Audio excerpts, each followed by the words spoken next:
habido casos que son incluso más complicados de los que vamos a tener acá en la guía. Así que estarían cubiertos, no va a aparecer nada nuevo ahora. La guía, como ustedes vieron, es medio larga, así que la idea es que nosotros en la clase veamos algunos problemas que les van a servir para que después ustedes puedan resolver el resto solos. En el PowerPoint van a estar las resoluciones de todos los problemas que yo cuando termine la clase las subo al campus. Así la pueden tener y pueden chequear los resultados cuando practiquen. Vamos a empezar con el problema 5. ¿Me escuchan? Sí, se escucha. Sí, se escucha, profe. Buenísimo. El problema 5 lo que nos plantea es cuál será la concentración mínima en que debe hallarse presente el malato para conseguir que la reacción de la fumarasa se realice hacia la derecha. Es decir, lo que yo quiero es seguir produciendo fumarato cuando aún tengo en el sistema una determinada concentración de este producto. Y esta concentración nos la dan como dato, ¿sí? Es de 10 a la menos 3 molar. Como dato tenemos el delta G0 de la reacción, y vamos a repasar un poquito lo que vieron con Ana. Hay dos cosas que podemos ver ya de los datos que nos dieron. Una es, según el signo de delta G0, si ustedes les pidieran que graficaran la evolución de reactivos a productos de esta reacción, tendrían que hacer un gráfico como este, ¿sí? Donde la energía de los productos sea mayor a la de los reactivos. Acá no sabemos cómo va a subir, pero sí sabemos esto. Esta diferencia de energías es positiva. Por eso el delta G es positivo. La otra cuestión es tratar de ubicarnos en este diagrama que es de energía libre en función del grado de avance de la reacción, dónde estaríamos parados o hacia dónde quisiéramos ir. Entonces, nosotros sabemos que tenemos una determinada concentración de producto, o sea que la reacción de alguna manera ya se produjo. Esa concentración que tenemos es un dato. Pero ahora nuestra incógnita es saber cuánto de reactivo tenemos que tener para que esta reacción todavía siga desplazándose hacia los productos y no que se favorezca la reacción inversa. Entonces, en ese sentido, ¿ustedes dónde les parece que deberían situarse en este problema? ¿En esta parte de la curva o en esta? La derecha. La derecha. Claro. ¿En esta? No. No, en la otra. Donde el delta No, G es mayor a derecha. 0. Claro. No. ¿Por qué? Porque si yo estoy de este lado, en realidad lo que va a ocurrir es que los productos se me transformen hacia reactivos hasta llegar de nuevo al equilibrio. Y lo que a mí me está pidiendo el enunciado es lo contrario. Es decir, yo ya sé que tengo producto, pero quiero que me siga favoreciendo la producción de producto. O sea, yo quiero que la reacción se desplace hacia la derecha, de malato a fumarato. Tiene que ser espontánea. Tiene que ser espontánea la reacción directa. Entonces lo que yo quiero es estar de este lado de la curva. ¿Sí? ¿Eso se entendió? Sí, sí. Sí. Entonces, Ana hoy les dio una ecuación en la que ustedes podían calcular la energía libre o el delta G, digamos, de la reacción para una composición que no fuese la de equilibrio. Y tenía esta expresión, ¿sí? Donde es delta G0 más RT por logaritmo de Q, y el Q, ¿qué era? Era la definición de una posición que no era la de equilibrio, que es la situación en la que yo voy a estar, porque precisamente yo quiero saber qué concentración tengo que poner de reactivo para que esa reacción se desplace hacia un equilibrio futuro, ¿no? Favoreciendo la producción del fumarato. Entonces lo que yo no sé es el valor de delta G, pero yo quiero que sea menor que 0. Esto lo voy a imponer yo, porque quiero estar de este lado para favorecer la reacción hacia la producción de fumarato. Entonces ahora es cuestión de trabajar un poco matemáticamente en el Q. ¿Sí? Yo sé que el delta G es 0 cuando estoy en el equilibrio. Si yo estoy de este lado de la curva, el delta G es menor que 0. Como dijo su compañera, yo quiero que sea espontáneo, o sea que quiero que sea negativo, menor que 0. Y el Q lo voy a reemplazar como el cociente de las concentraciones de productos sobre reactivos, que estas concentraciones no son las de equilibrio, por eso es el Q. ¿Hasta ahí vamos? Sí. Bueno, después solamente operar matemáticamente y no perderse con el tema de las desigualdades. Lo que hacemos acá, que a mí me resulta más fácil para que no se pierdan ustedes con los pasajes de términos y demás, es aplicar las propiedades del logaritmo, y esto lo puedo representar como la resta, ¿sí? El cociente de estos dos, que está dentro del logaritmo, es la resta de los logaritmos de cada uno de los términos. ¿Sí? De esta manera, Sí. despejar el logaritmo de la concentración de malato, que es más fácil porque es lo que me están pidiendo a mí de incógnita en el problema. ¿Cuál es esta concentración mínima?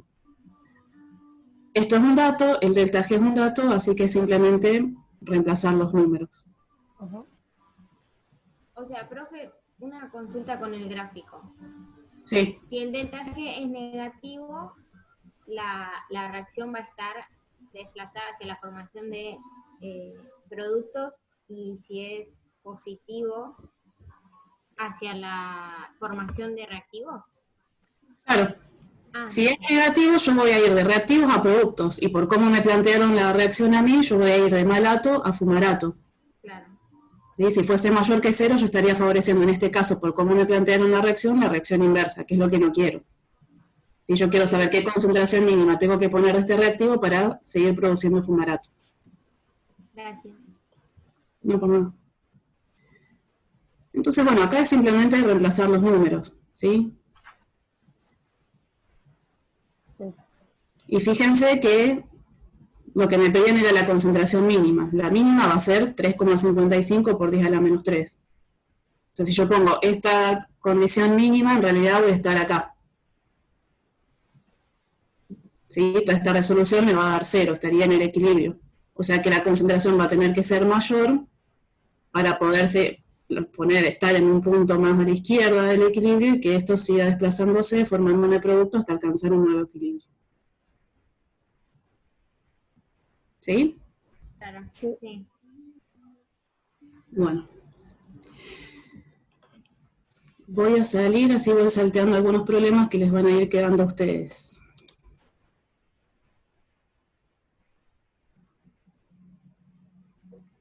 Este vamos a verlo. El problema 6 nos pide que calculemos el porcentaje de ácido acético que se esterifica cuando una mezcla que contiene inicialmente un mol de acético, un mol de etanol y un mol de agua alcance el equilibrio a una dada temperatura. Y nos dan como dato en este caso el Kc. Bueno, la manera de trabajar es exactamente la misma que vieron con Edith la clase pasada. ¿Sí? Ustedes hoy vieron con Ana que podían expresar la constante de equilibrio en función de concentraciones en lugar de presiones parciales como venían hasta ahora, ¿sí? Cuando la reacción era en fase gaseosa.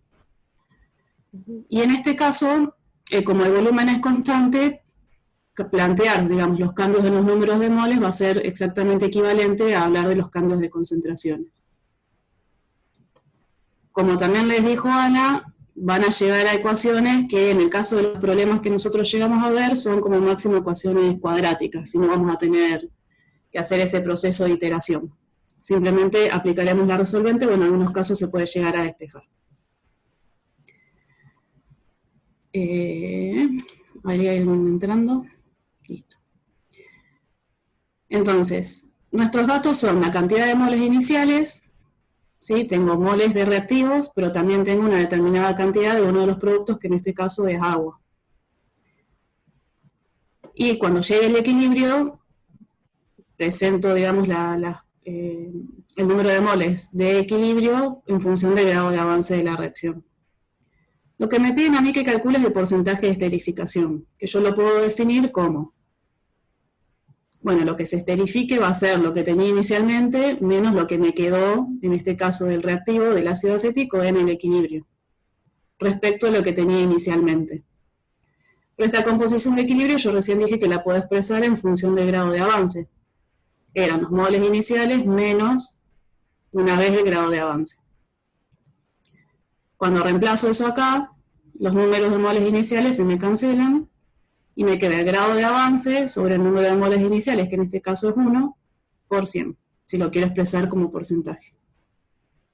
Es decir, que yo, si encuentro el grado de avance de la reacción en las condiciones que me dieron, puedo calcular el porcentaje de esterificación. Una vez que nosotros expresamos la constante de equilibrio en función de las concentraciones, reemplazamos cada una de estas concentraciones por los números de moles de la composición de equilibrio de productos sobre la de reactivos. Y esta constante era un dato, entonces mi única incógnita en este caso va a ser encontrar el grado de avance. Como bien les dijo Ana, llegan a una ecuación cuadrática en este caso y van a tener dos resoluciones cuando apliquen el resolvente, ¿sí? Una es la opción cuando ponen más la raíz de b cuadrado menos 4ac, y la otra es cuando restan. ¿Cuál de estas dos tendría sentido físico para el problema? La segunda. No, si no La todavía segunda. Sí, yo partí de 1 mol, así que no podría tener un grado de avance que sea mayor que 1, en este caso. Entonces la opción que tiene sentido físico es 0,54. Y ya con esto calculo el porcentaje de esterificación. ¿Sí? Sí. Ahora, cuando ustedes van a la guía de problemas, tienen dos respuestas diferentes. Una es esta, y la otra les dice sin considerar al agua como producto. ¿Por qué, según lo que les dijo Ana finalizando la clase, podrían no considerar al agua como producto porque está en para el exceso. cálculo de la constante? Porque está en Porque es el exceso. solvente. Porque es el solvente, ¿sí? O sea, acá no está aclarado y nos dieron una cantidad de moles. Pero en la práctica esto tranquilamente podrían ser soluciones, ¿sí? De distintas concentraciones molares. Por ejemplo, en este caso si nos dieron el dato de moles. Entonces, en ese caso, todos, tanto reactivos como productos, están disueltos en agua. Entonces ahí yo no lo consideraría porque está en exceso. Y ustedes saben que si bien acá nosotros ponemos todas concentraciones, o en el caso de la KP presiones, es porque estamos asumiendo un comportamiento ideal, si no serían actividades, ¿sí? Y en este caso, el solvente, en una solución ideal, ustedes ya vieron que a cuánto tienen de la actividad, o los coeficientes de actividad. Uno. A 1, ¿sí? Entonces en ese caso no lo considerarían como producto. Y ahí obtendrían el otro resultado que está en la guía.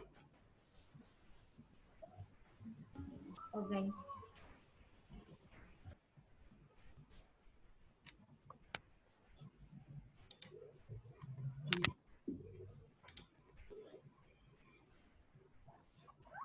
El problema 7 lo pueden calcular ustedes tranquilamente, está más relacionado con la primera parte que vieron con Adit, porque es todo en fase gaseosa, ¿sí? Así que ese les queda a ustedes para practicar, y ahora pasemos al ejercicio 8, mejor. Ahí vamos. El ejercicio 8 nos dice, los siguientes datos se obtuvieron en un experimento para investigar el efecto de la temperatura sobre la constante de equilibrio de la siguiente reacción. Y volvemos a la reacción de fumarato, pero esta vez nos la dan en sentido inverso en lo que vimos en el problema 5, ¿sí? Queremos ver cómo el fumarato se transforma en malato. Nos pide que determinemos el delta H de la reacción y el delta G a 25 grados. Y nos dan una tabla de datos, ¿sí? De las distintas constantes de equilibrio, de las distintas KC, para diferentes temperaturas de la reacción. Bueno, ¿hay algo que ustedes podrían calcular de forma directa de lo que nos piden? Nos piden delta H 0 y delta G 0 a 25 grados.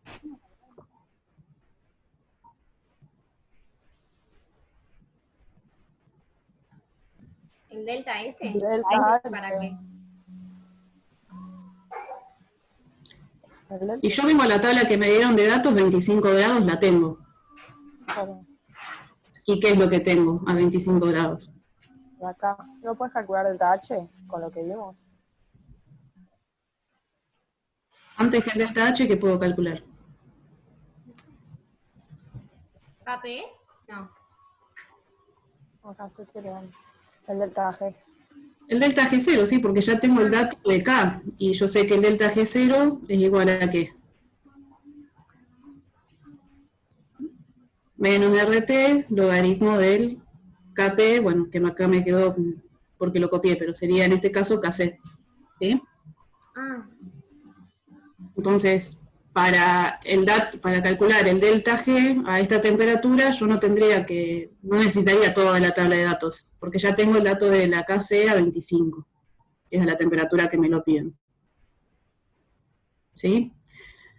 Pero para calcular el delta H, sí vamos a tener que hacer uso de la ecuación que vieron hoy con Ana, que era la ecuación de Van Hoff. ¿Se acuerdan que la vieron? Claro, eso decía yo. Claro. Entonces, para este delta H sí necesitamos por lo menos 2 valores de K. Con 2 valores yo ya podría, y 2 temperaturas, ¿no?, que le correspondan a esas KC, yo podría calcular el delta H. Ahora, a mí me dan acá una tabla de datos, entonces, de alguna manera es más preciso, o puedo ver realmente la tendencia del delta H, si es constante o no, porque cuando yo hago la integral para llegar a la expresión integrada de Van Hoff entre 2 temperaturas, o en este caso, entre todo este rango de temperatura, bueno, si cuando yo lo grafico veo que esto es un zigzagueo o lleva alguna forma que no es una recta, y estaría cometiendo un error. Sí, o sea, este delta H en realidad no estaría siendo tan constante en el rango de temperaturas que yo estoy trabajando. Ahora, ¿cómo hacemos para, a partir de esta ecuación y de esta tabla de datos, encontrar el delta H? Bueno, en este caso nos conviene resolver esta integral, pero de forma abierta, ¿sí? En lugar de integrar entre 2 valores de KC y 2 temperaturas, hago una integral abierta. Me va a quedar acá una constante de integración que debería ser lo más cercana a 0. ¿Sí? La ordenada del origen en este caso debería ser 0. ¿Qué me va a interesar de la regresión que yo haga de esta recta? En este caso la pendiente. ¿Sí? Para que esto sea la pendiente, mi valor de X va a tener que ser 1 sobre T. Entonces, en realidad, lo que yo necesito es transformar esta tabla de datos que me habían dado a mí, que era de temperaturas y constantes, ¿sí?, transformarlas en logaritmo de la constante y hacer la inversa de la temperatura. Pero estas temperaturas, ¿en qué escala la tengo que evaluar? En Kelvin. En Kelvin, ¿sí? Entonces, transformo las temperaturas, calculo los logaritmos de KC y hago la inversa de la temperatura. Con estas 2 columnas armo este gráfico, o en este caso ustedes harían una regresión lineal con la calculadora, como hicieron con Bernardo en los problemas anteriores. Por eso les dijimos que ahora el tema de las regresiones los iban a usar bastante. Profe, una ¿Sí? pregunta. Sí. ¿No se podría haber resuelto también usando la ecuación tipo la de, que es como la de Clapeyron, creo, la de logaritmo de KP1 sobre KP2? Vos podrías haber tomado 2 valores Claro, que te eso, involucren al de 25 grados, que es el que a vos te interesa, claro. y calcular el delta H para esas 2 temperaturas. Pero es un poco lo que hablábamos al principio. Al tener una tabla de valores, yo voy a llegar a un valor un poco más preciso del delta H al hacer una Ok, regresión, perfecto. ¿sí? Y también me sirve para verificar eso, que sea una recta y que esto no sea otra cosa. Gracias, profe. No, pues nada. Bueno, entonces, una vez que ustedes hacen la regresión, se quedarían en este caso con la pendiente. ¿Sí? Ahora, fíjense que la pendiente era igual a ¿qué? A menos delta H sobre R. Entonces, en este caso, cuando yo grafiqué los puntos y vi que esto quedaba una recta creciente, en realidad el delta H, ¿qué signo tiene? Positivo. No, negativo. Delta H es negativo, Sí. pues si no la pendiente sería negativa. Negativo Claro. y negativo sería positivo. Tal cual. ¿Sí? Entonces, en este caso el delta H va a ser menor que 0. Claro, ahí está. O sea, la pendiente es positiva, pero para que sea positivo el delta H tiene que ser negativo. Claro, ustedes eso es algo que tienen que tener en cuenta cuando sacan los parámetros de regresión, ¿sí? La pendiente va a tener un determinado signo. Esta pendiente ustedes la tienen que igualar a todo el paquete que tenían implícito en esa pendiente. Sí, en este caso, ese resultado que me da la pendiente es igual a menos delta H sobre R. Entonces el signo va a ser el opuesto. Okay. Gracias, sí, no No. había entendido. Por nada. Y lo otro que tienen que fijarse es el tema de las unidades que va a tener esa pendiente. ¿sí? Ustedes saben que los logaritmos no tienen unidades. Entonces todo este paquetito, ¿qué unidades me tiene que dar para que quede algo adimensional? En Kelvin. En Kelvin, ¿sí? Para que multiplique por 1 sobre t se cancelen esas unidades. Entonces tengo que poner el Kelvin acá, si no cuando pasen el R les van a quedar unidades que no son coherentes con el delta H. Bueno, acá queda como interrogante calcular el delta S cerito, que ustedes hoy vieron la relación con Ana, ¿no? Y pueden hacer un análisis en función del valor que tiene el delta H, en qué temperaturas estaría favorecida o no esta reacción.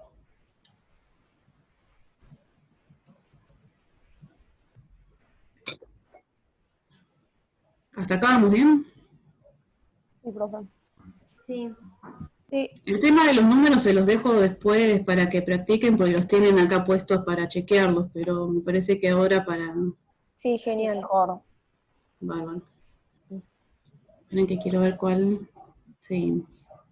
Fíjense que este que sigue, el problema 9, se los dejo a ustedes, pero plantean lo que ustedes me proponían. En este caso no tengo una tabla con muchos valores de KC, sino que me dan dos valores puntuales, uno a 400 grados y otro a 500. Entonces ahí yo utilizaría la expresión ya integrada, la integral definida de Van Hoff, ¿sí? Que era parecida, como dijeron ustedes, a Clausius-Clapeyron. Eso es algo que... suponer que no varía en ese rango, ¿no? Claro. Okay. No, lo que le quería decir es eso. La parte buena es que todas estas ecuaciones se parecen entre sí, entonces se aprenden una de memoria y les sirve. Pero lo que no tienen que confundirse son los nombres después, cuando llegue la hora del parcial, acordarse bien el nombre que le corresponde cuando estamos hablando de la dependencia de la constante de equilibrio con la temperatura, que es Van Hoff, y lo que es equilibrio de fase de una sustancia pura, que es Clausius-Clapeyron. ¿Sí? Pues después cruzan los nombres y queda algo que no hay forma de rescatarlo, digamos, cuando después se corrige.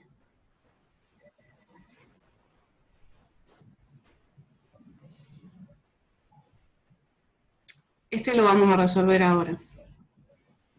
El problema 10 nos dice que la presión total desarrollada cuando se calienta óxido de mercurio sólido para formar vapor de mercurio y oxígeno, de acuerdo a esta reacción, es de 141 milímetros de mercurio a esta temperatura, y tenemos 387 milímetros de mercurio a 420 grados Celsius.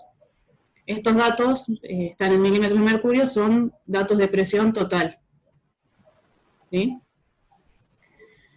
Suponiendo que el delta H0 es constante en este rango de temperaturas, calcular la temperatura a la cual el óxido de mercurio se disocia libremente en el aire. Bueno, entonces, lo que nosotros tenemos es la descomposición de una sustancia sólida en dos sustancias gaseosas. ¿Sí? Sí. No sabemos qué cantidad tenemos de sólido, pero nos interesaría.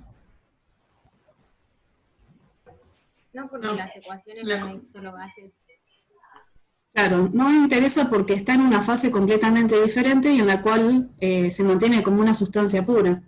¿Sí? Entonces no va a intervenir en la formulación de la KP. ¿Sí? Solamente van a intervenir las presiones de los dos componentes gaseosos, ¿sí? El mercurio y el oxígeno. Pero con eso no me basta, digamos. Yo tengo como datos presiones totales, no presión de alguno de los reactivos. Entonces tengo que encontrar la forma de relacionarlos. Fíjense que yo acá lo que planteé fue partir de una condición inicial donde el sólido todavía no se había empezado a descomponer, y una situación de equilibrio donde planteé las concentraciones en función del grado de avance, o la cantidad de moles en función del grado de avance. Esto me da que la cantidad de moles totales va a ser 3 veces el grado de avance. ¿Sí? Sí. Y como yo tengo como dato las presiones totales, me conviene encontrar las fracciones molares que yo tendría de cada uno de estos componentes gaseosos. ¿Por qué? Porque las presiones parciales las puedo calcular como esas fracciones molares por la presión total, que sí las tengo de dato. Entonces, en este caso, ¿cómo es la fracción molar de cada componente? Y los moles que hay en el equilibrio respecto a los moles totales. Y en este caso de grado de avance, que es algo que no conozco, se me cancelan. Y tiene lógica, si yo solamente tengo estos dos componentes y tengo el doble de uno que del otro, la fracción molar de uno va a ser el doble de la del otro. ¿Sí? Entonces, sabiendo esto, yo ya podría calcular las presiones parciales de cada uno de los componentes. En este caso serían de mercurio y de oxígeno que tengo en el equilibrio. ¿Hasta ahí vamos? Sí, profe, veo la la pantalla pantalla verde, está- no sé si. Ahí está. Ay, sí, pensé que era la única. Ajá. Sí. ¿Cómo? Nada, ya, ahí se está Ahí está. poniendo. Se pone tipo toda verde. ¿Ahí se ve bien? Sí, sí. Sí, ahora sí. Ah. Sí. Bueno, entonces planteamos la expresión del Kp. Acuérdense que es cada presión parcial elevada a su coeficiente estequiométrico. Entonces uno debería chequear que la reacción esté balanceada. En general, en las guías de problemas las tienen balanceadas, pero a la hora de resolver problemas es algo que deberían verificar. O sea, puede no estar balanceada, poner en un parcial. Podría ser. Ok. En general están balanceadas, pero no está mal que lo chequeen.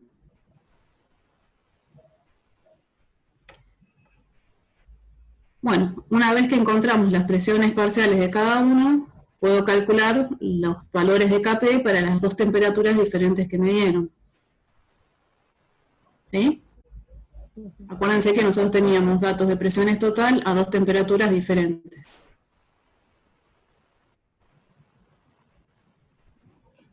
¿Para qué estoy haciendo esto? Porque a mí me piden que calcule el valor de una temperatura X, distinta a las dos que me dieron de datos, en la cual el óxido de mercurio se disocia libremente. Entonces, la única manera que yo tengo de relacionar distintas constantes de equilibrio para distintas temperaturas es mediante la ecuación de Van Hoff, pero para eso necesito conocer el delta H de la reacción, que en este caso no es un dato. Me dicen que suponga simplemente que es constante, pero no sé el valor. Entonces, conociendo el Kp que yo ahora pude calcular a estas dos temperaturas diferentes, podría en un primer paso despejar el delta H0.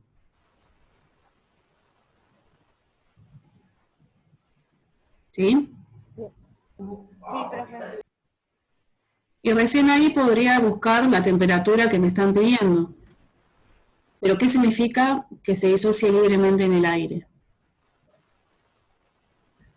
Bueno, yo sé dos cosas. Cuando se disocia libremente en el aire, sé que la presión total va a ser una atmósfera, porque es básicamente tenerlo expuesto a la presión atmosférica. ¿Y qué otra cosa sé? Las fracciones molares de los componentes. Para del poder aire. sacar las presiones parciales. Claro, lo que yo voy a saber es que la presión parcial de oxígeno va a ser la del aire. Esta ¿Sí? presión total. Entonces, teniendo en cuenta esto, la presión parcial del oxígeno y la relación que habíamos encontrado entre las presiones parciales de los dos componentes gaseosos, puedo calcular esta nueva Kp para esta condición diferente de presión.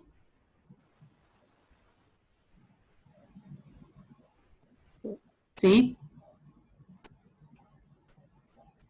Entonces, lo que me piden a mí en realidad es, bueno, pero ¿a qué temperatura se da esa disociación libre? ¿A qué temperatura esta presión del oxígeno sería de 0,21 atmósferas? Entonces ahora yo vuelvo a usar la ecuación de Van Hoff, porque ya conocí el delta H con los datos que me habían dado anteriormente en el problema, pero mi incógnita nueva es la temperatura. ¿Qué valor voy a tomar para poder resolver, digamos, esta ecuación? Cualquiera de las otras dos Kp que calculé.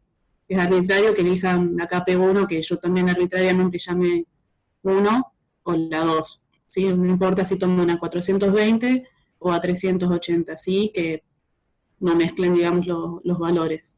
Y acuérdense que estas temperaturas son en Kelvin.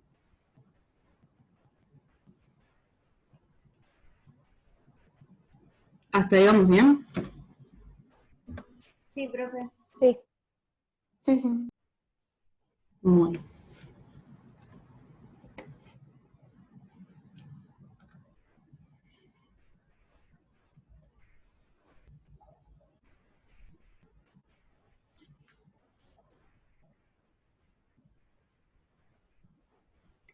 Este se los voy a dejar a ustedes, pero vamos a hacer otro que tiene la misma reacción para definir el grado de disociación.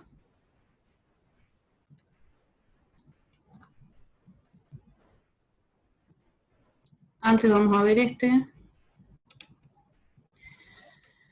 que nos dice: un balón de 2 litros a 700 Kelvin contiene 0,1 moles de monóxido de carbono y un catalizador para que se dé esta reacción de formación de metanol. Se introduce hidrógeno hasta alcanzar la presión total de equilibrio de 7 atmósferas. En ese momento se han formado 0,06 moles de metanol. Nos pide que calculemos la constante de equilibrio. Después nos pide que respondamos cuál hubiera sido la presión final si se hubieran usado las mismas cantidades de reactivos pero en ausencia de catalizadores, de manera que la reacción no hubiera ocurrido. Y nos dice que despreciemos el volumen del catalizador en los cálculos. Bueno, vayamos por el primer inciso que nos pide que calculemos la constante de equilibrio. ¿Qué datos nos dan en este caso? Bueno, nos dicen que inicialmente teníamos 0,1 moles de monóxido de carbono. ¿Y qué más? Que agregaron una determinada cantidad de hidrógeno, pero no nos dijeron los moles, sino que dijeron, bueno, agregué hasta que la presión llegó a 7 atmósferas. Eso conocemos de las condiciones iniciales, pero también conocemos la temperatura y el volumen del recipiente donde se está llevando a cabo esa reacción. Para sacar los moles totales por gases ideales. Claro. De alguna manera yo puedo conocer cuáles son los moles totales por medio de la ley de gases ideales. Pero al mismo tiempo, cuando esa reacción llegue al equilibrio y la reacción avance, yo ya no voy a tener 0,1 moles de monóxido de carbono ni la cantidad inicial que puse de hidrógeno. ¿No? Voy a tener que conocer la composición de equilibrio. Cuando calculo los moles totales en función del grado de avance, siguen estando la incógnita de los moles iniciales de hidrógeno. ¿Sí? Pero como ustedes dijeron, si yo los calculo por medio de la ley de gases ideales, puedo calcular entonces la cantidad inicial que tenía de hidrógeno.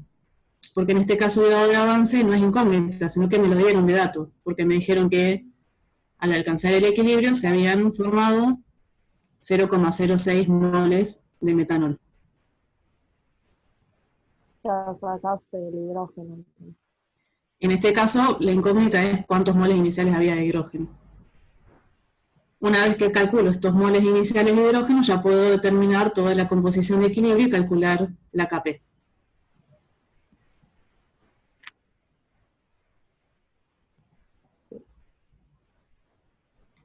¿Sí? Sí. Bueno, eso es toda la parte del inciso A. Pero después nos pregunta cuál hubiese sido la presión final si se hubieran usado las mismas cantidades, las mismas condiciones, pero en ausencia de catalizador. ¿Qué pasa si yo no tengo catalizador? La velocidad va a ser menor. No. ¿Para qué sirve el catalizador? Para aumentar la velocidad. Baja la energía de activación. Claro. Claro, O sea, vas a llegar a lo mismo. No te modifica las concentraciones de productos de reactivos. uno pone el catalizador para, como dijo su compañera, bajar la energía de activación de esa reacción. Es decir, me va a formar un compuesto intermediario que tiene una energía menor y hace que esa reacción sea factible en términos reales, ¿sí? Si yo no pongo el catalizador, no se produciría la reacción. ¿sí? Pero Yo, ¿O tardaría mucho que tiempo? ¿O no? digo, claro, no podría llegar a verlo en Claro, en el tiempo que vos necesitas. tiempo, claro. No podría ver que haya llegado, fíjense que teniendo el catalizador esto llega a 0,06 moles, o sea, un 60%. En el caso de no tenerlo, esto hubiese sido tan lento que hubiese sido prácticamente lo mismo que tener los reactivos iniciales, Claro. ¿sí? Entonces, bueno, precisamente lo que voy a tener era las cantidades iniciales que yo puse de monóxido y de hidrógeno, que las calculé. La de monóxido era un dato y la de hidrógeno la tengo del inciso anterior. Entonces, básicamente lo que me pide es que calcule la presión a la que hubiese llegado si la reacción no hubiese ocurrido, o sea, me hubiese quedado Hace con la suma de las la presiones inicial. parciales. Nada más. ¿Sí? Sí.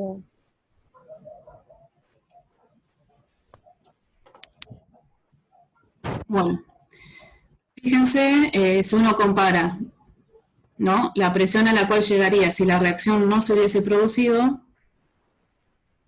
son 10 atmósferas, redondeando. Y cuando la reacción ocurría, la presión a la cual se llegaba, ¿cuál era? 7. 7. ¿Por qué es menor? Tengo la misma temperatura, el mismo recipiente, pero cuando ocurre la reacción, la presión es menor que cuando no ocurre. porque aunque tenés en el mismo volumen, tenés menos, o sea, no tenés el producto ahí, no te faltan cantidad de moléculas, por decirlo así. No, mentira, moléculas no. Porque tenés menos número de moles totales. Claro, Claro, no fíjense tenés la que percepción a medida parcial que la del reacción producto. ocurre, yo paso de tener 3 moles a uno solo. ¿Sí? Entonces, esa reducción del número de moles ocasiona una disminución en la presión. Claro, que decía Rayo. Esto tenganlo en cuenta después cuando a veces tienen que analizar lo que vieron hoy con Ana, de usar el principio de Le Chatelier. Ok.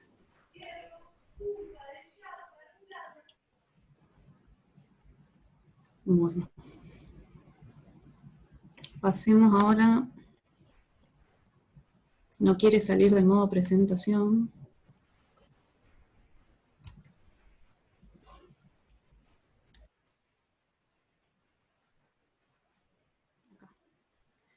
Bueno, esto quedó sin los subíndices. Pasemos al problema 13, que era el que les decía para calcular el grado de disociación. ¿Sí? Nos piden calcular el grado de disociación del tetradóxido de nitrógeno en presencia de 0,25 atmósferas de nitrógeno a 45 grados y a una presión de 1 atmósfera. Nos dan como dato el Kp y nos aclara que las presiones en atmósfera. Bueno. Acá hay dos cosas que tenemos que tener en cuenta. La primera es definir el grado de disociación. Así que de una manera parecida a lo que vimos para la esterificación, vamos a plantear que lo que se disocie va a ser lo que tenía inicialmente menos lo que me quedó de ese compuesto en el equilibrio, respecto a lo que tenía inicialmente.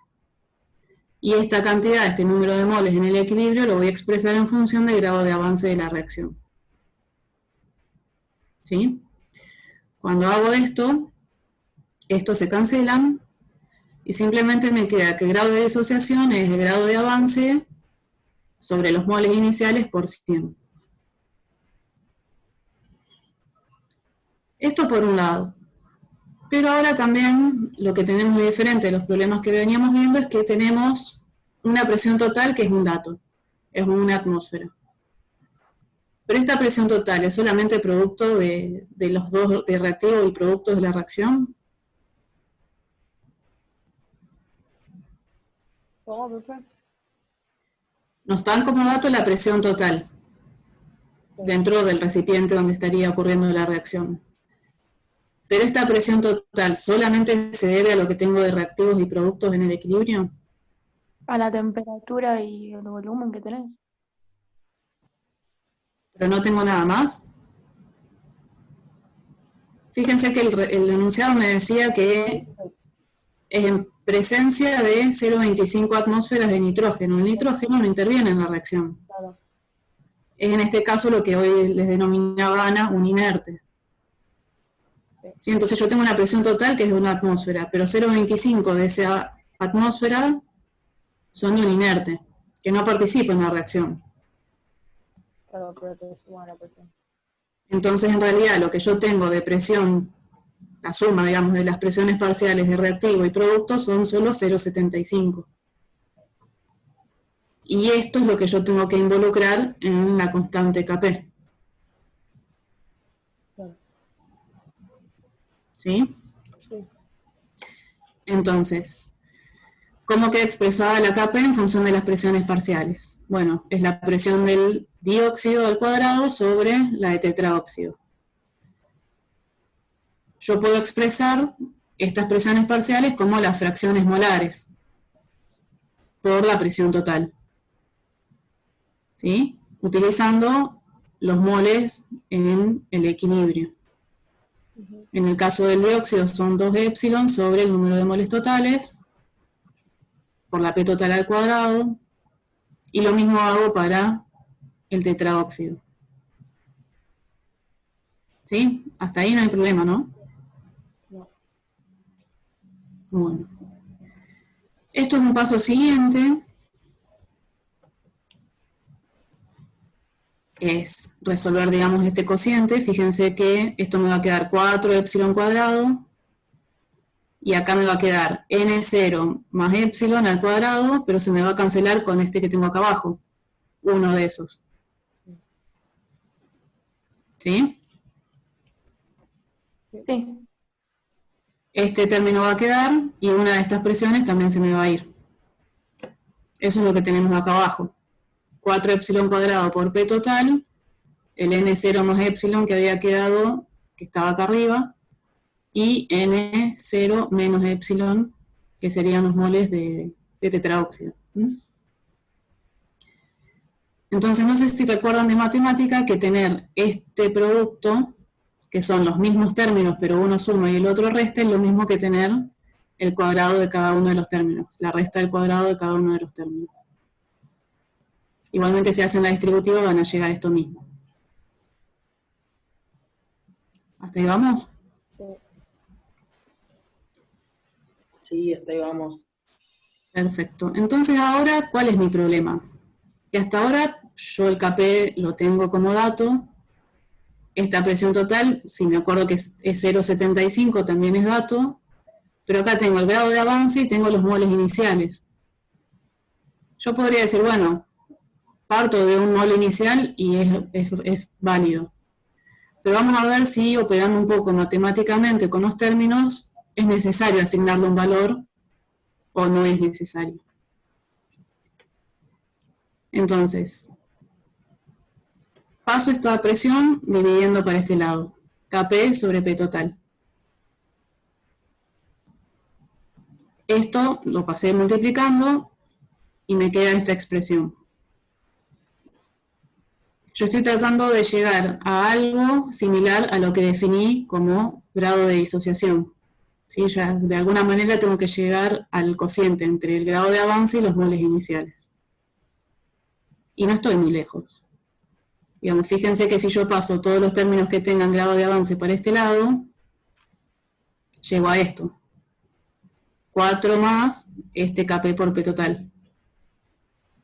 Y de este lado me quedó solamente un término que tiene N0 cuadrado. Si paso estoy dividiendo para acá y estoy dividiendo para allá, llego a esta expresión que es que el grado de disociación, pero elevado al cuadrado. En forma decimal, si no está multiplicado por 100.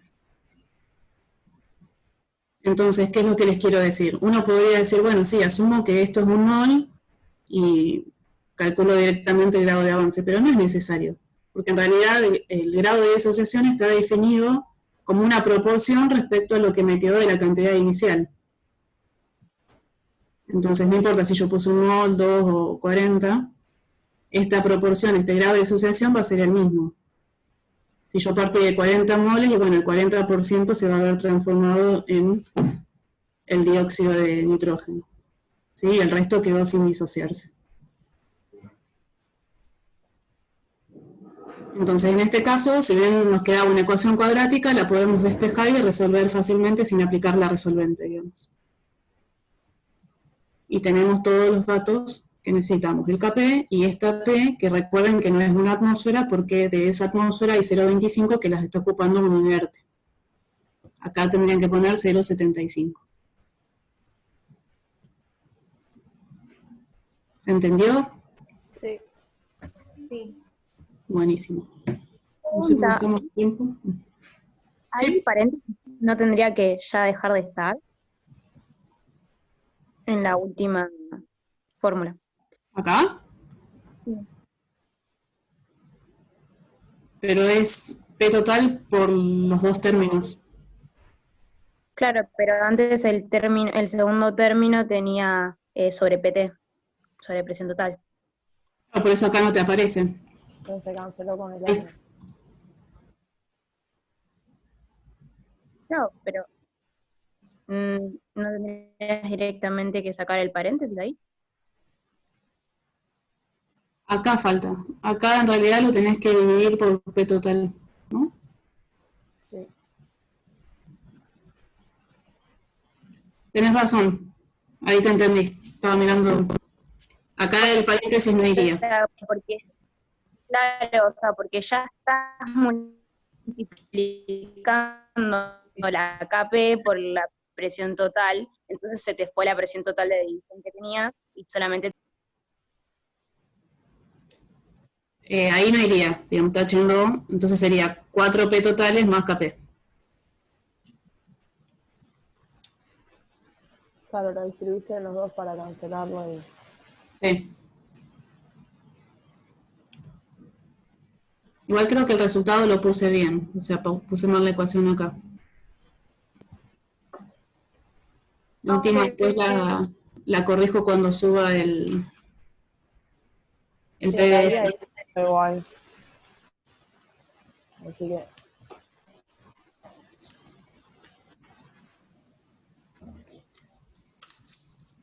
Bueno, gracias. No, no, Ahora voy a tener que...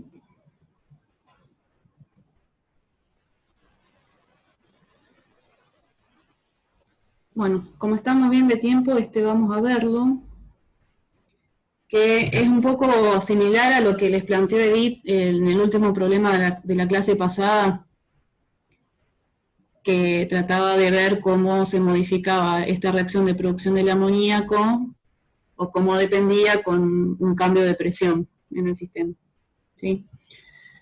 Entonces, en este caso nos dice, para la reacción de síntesis del amoníaco, predecir el efecto sobre la composición de aumentar 10 veces la presión. Bueno, ¿cómo harían ustedes? ¿Cuál es el primer paso que se les ocurre para poder responder? ahí, profe, sería constante. Va, no te dicen, pero poner, no sé, el volumen sería constante. Bueno, Y no lo aclara. ok.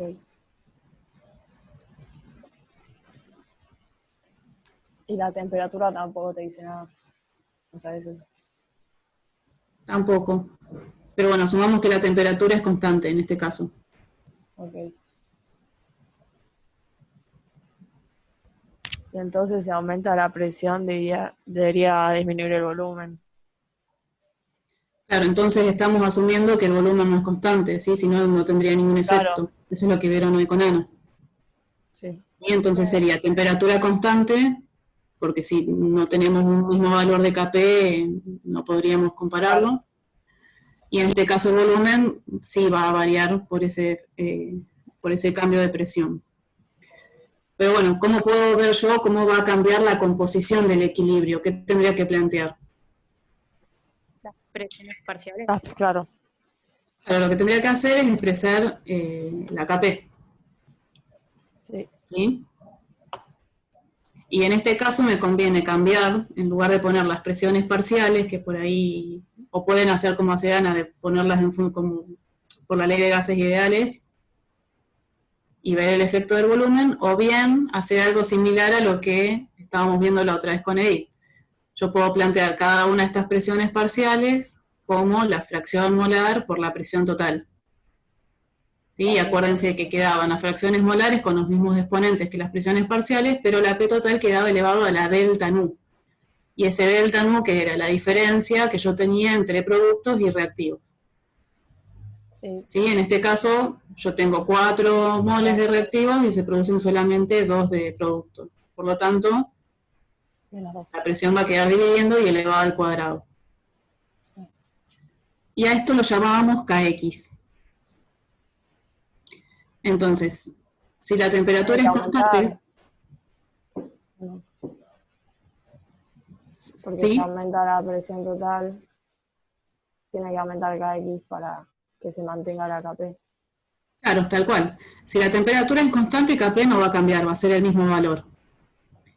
Y si lo que me están diciendo es que yo planteo un aumento de 10 veces la presión, fíjense que acá está el cuadrado, o sea que acá tendría un 100 por ese valor de P total que tenía inicialmente, pero está dividiendo, o sea que este término se está haciendo 100 veces más chico.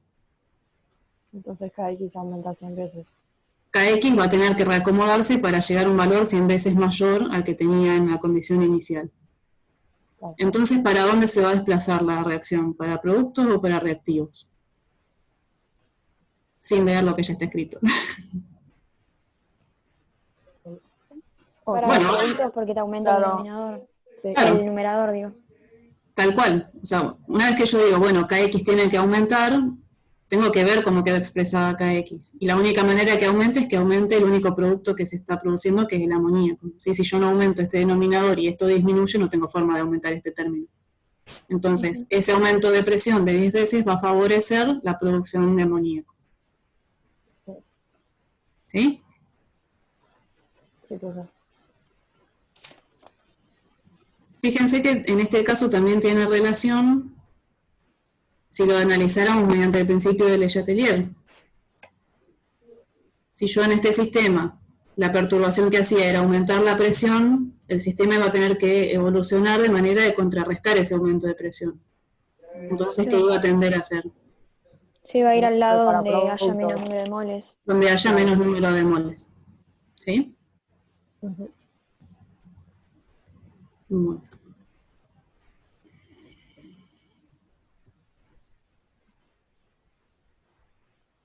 ¿Quieren tratar de resolver esto ustedes? No es con cálculos,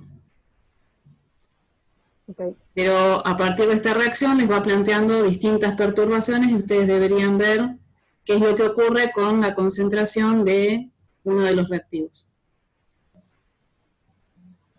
Entonces, es un análisis similar al que hicimos recién Ahora. en la reacción de amoníaco. Tendrían que plantear el Kp Okay. y ver qué es lo que ocasionaría cada una de estas alternativas. Genial.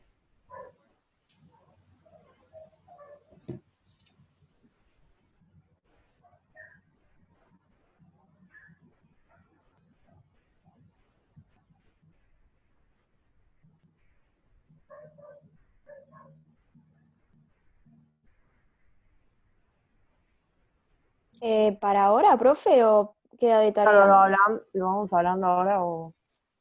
No, por mí ahora, excepto que ya Ah, están demasiado no, agotados. es que En el primero, no sé, lo vamos haciendo o... Primero planteen la Kp y chequeamos que quede bien expresado. Ok.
Quería chusmear si había algo en el chat, pero no.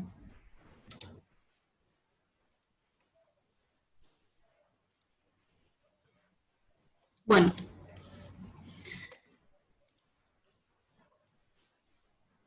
Llegaron a plantear el KP en función de las presiones parciales.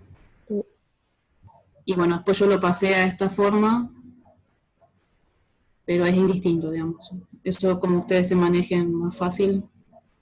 En este caso que no es de cálculo, es simplemente para ver cómo se modificarían estas composiciones, ¿no? Bueno, ¿qué contestaron para el primer inciso que nos planteaba la adición del trióxido de azufre, es decir, de producto a temperatura constante? Aumenta, ¿Cómo? aumenta. Claro, va a aumentar que la concentración de el Claro, reactivo, es decir, la QP te Sí, queda sí, mayor que la KP, entonces te tenés que desplazar los hacia los reactivos. reactivos para llegar al equilibrio. exacto. ¿Sí? Al agregar un producto a temperatura constante, lo que estoy haciendo es desplazar o favorecer de alguna manera la reacción inversa. ¿Sí? Sí. El inciso B nos planteaba la adición de oxígeno a temperatura constante, o sea, el caso inverso. En lugar de agregar producto, estoy agregando uno de los reactivos. Lo que se mueve para productos y disminuye la concentración. Claro, la reacción ahora se va a favorecer la reacción directa, es decir, la formación del trióxido, entonces la concentración del otro reactivo va a disminuir. Sí. Después nos preguntaban qué iba a pasar con un aumento de temperatura. Ahí cambia KP.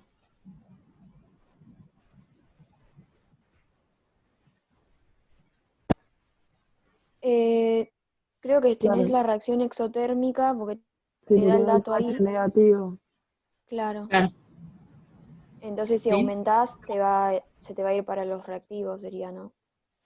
Claro, entonces, ¿qué va a pasar con esta concentración? aumenta. Va a Aumenta. aumentar, ¿sí? Y después nos pregunta qué pasaría con un aumento en el volumen del recipiente a temperatura constante. La KP no cambia, pero te cambian las presiones parciales. Porque te cambia el volumen manteniendo la presión total. Claro, entonces, Si aumenta el volumen, disminuyen las presiones parciales. ¿O no? sí, Y entonces disminuye la fracción también. claro, pero ¿a qué va a atender el sistema entonces? Fíjate que si lo analizás acá, quizás es más fácil verlo. Claro, sí. Al aumentar el volumen, ¿qué va a pasar con la presión? Disminuyen. Disminuye, ¿sí? Si esto Y también disminuye, las fracciones también. este término es más grande, entonces este va a tener que disminuir. Sí. Entonces, ¿para dónde se va a desplazar la reacción? ¿Para productos o para reactivos? Para reactivos. Claro, entonces la concentración del dióxido de azufre va a aumentar, Aumentar. ¿sí? Y después nos pregunta como última opción, ¿qué pasaría con la adición de catalizador a temperatura constante? Nada, ¿o no? Nada. O sea, Ah, se cambia pero yo la ya tenía velocidad, la pero condición de equilibrio, así que al agregar más catalizador no me claro, va a las cambiar nada. concentraciones no se afectan. Exacto. ¿Sí? Sí. Bueno, todo este tipo de cosas que están resumidas acá sin cálculos son las que tienen para evaluar en los problemas que les fueron quedando para resolver a ustedes. ¿Sí? No están todos juntos para analizar en la misma situación, sino que cada uno va viendo algún efecto diferente. Ok.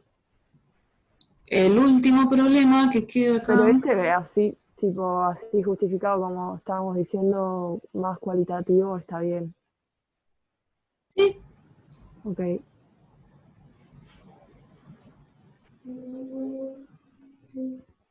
no se me mueve la... Ahí. Bueno, esto lo pueden resolver ustedes. teniendo en cuenta un poco lo que habíamos hablado hoy en el caso de la reacción de descomposición del óxido de mercurio. ¿Qué componentes o qué sustancias van a intervenir en la expresión del Kp, en este caso? Las gaseosas. Solo las gaseosas, Sí, otra tengo vez. una sola. Los otros, si bien es un producto lo que me queda, sigue siendo sólido y está en una fase completamente diferente. ¿Sí? Sí. Y el 17, fíjense que nosotros hoy vimos esta misma reacción de disociación, pero cuando teníamos una determinada cantidad de un inerte. Sí, de nitrógeno. En este caso no tenemos inerte, pero lo que vamos a evaluar es un cambio en la presión total.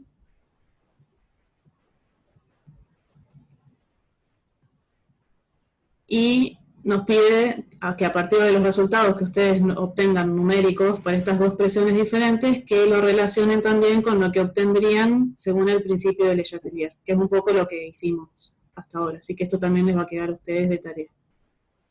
Ok. ¿Sí? Sí, sí. Buenísimo.